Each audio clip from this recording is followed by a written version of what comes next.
You know, just naming yourself something is not enough. The vibration may mean something once you make it mean something. See, my name was Panic ever since I was 13.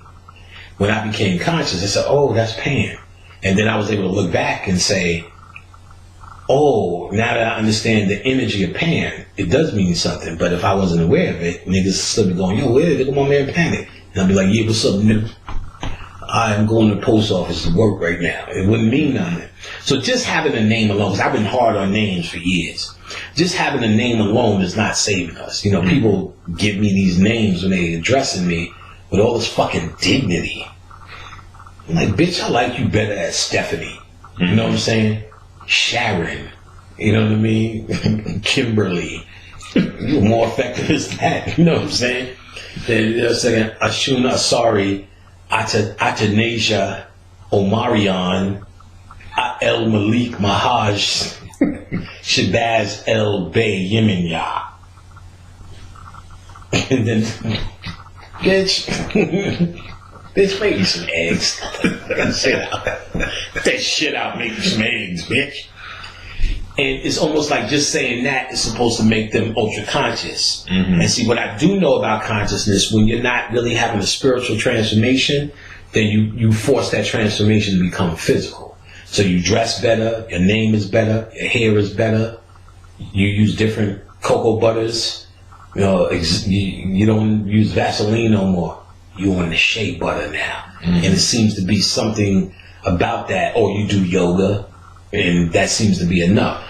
And that's really the mask or masquerade around here. As opposed to some, when I notice the people who have interchange, and that interchange not by my definition, but by their own definition of I was that and now I'm this. Now I was that and now I feel better because I call myself this, or I feel better because I talk like this, and I say Hotep and I dress you as beloved. You know what I mean? When you see people who when you look at them and you can say, God damn, I noticed something different. And then they could define their change. Like, oh, okay, thank you for telling me, because not by my definition, by, you know, something's different. Like, you don't see all that superficial shit going on. They almost, because really you do this shit to understand what you already are. See, most people think you're supposed to do this to become something. But I'm the same nigga I was. Now I understand why I did all the dumb shit I was doing, and why this never happened, and why I always would do this, and why. So I understand myself. It's called Know Thyself, not know how to become Amara Oshun El Babalao Ada Umare El Ogun El Bay.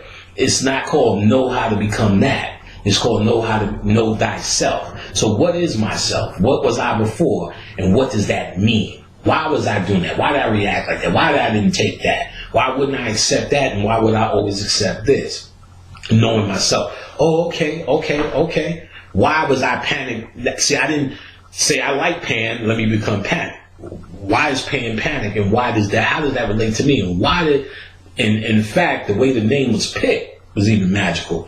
So I have a friend that we knew each other since he was 2 years old. His mother and my mother were pregnant at the same time. They were friends in elementary school. Born the same time, 2 months apart. April, May, June, him. Yeah, June, him. And we was 13 at the time. And I'm like, yo, breakdancing's over. I can't use the name Kid Curve anymore. that don't flow. You know what I'm saying? Now I'm trying to get pussy. What's your name, boo? Kid Curve. You know what I'm saying? Kid Curve, Mr. Wade. Then I need a new name, kid. And really it was about writing graffiti. I promise you, the niggas looked at me, got a paper, and started humming that. He might as well say it like this: you are Panic. But this is you. This is who you are. Your name is Panic. Like, yeah, nigga, I like that shit. Let me try to draw this shit. And started writing Panic. You know, Panic.